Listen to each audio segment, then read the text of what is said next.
Čaute ľudia, vítam vás pri mojom ďalšom videu. Dneska si povieme, či sa oplatí kupovať strawberry seed. A dneska si to úplne všetko vám poviem o tom. A áno, prvá vec, strawberry seed strašne dlho trvá. Takto si zoberieme Snow. Snow, čo je už ťažké dostať nejakú mutáciu, dáva 4000.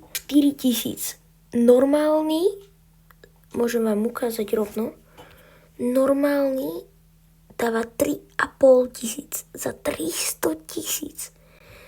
Tu musíš 70 krát počkať.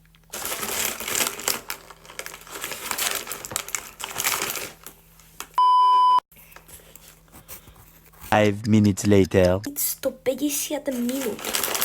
3150, 300 000 z jedného. Takže to je celkom dosť na nič.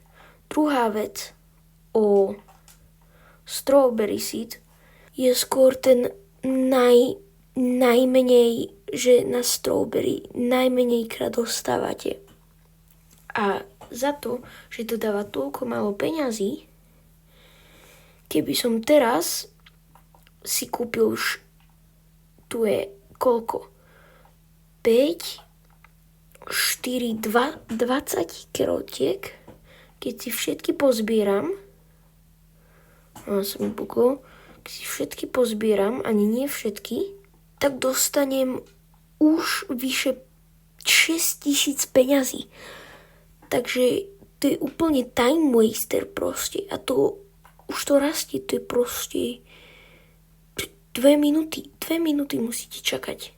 120 000. A dostanete skôr dvojnásobok za si 30 krát menej času. Takže počkať na nejaký refresh stok sa vážne oplatí. Posledná vec.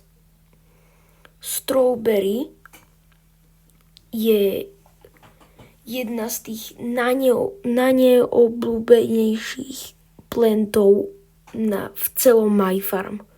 Keď som sa pýtal 4 mojich kamarátov, tak strawberry z 5, čo som im dal na výber, bolo 4-krát na poslednom mieste a povedali úplne to isté. Takže ľudia, toto bylo všetko pre toto video. Dúfam, že sa vám páčilo. Nezabudnite hodiť like, odber a vidíme sa pri ďalšom videu. Čaute.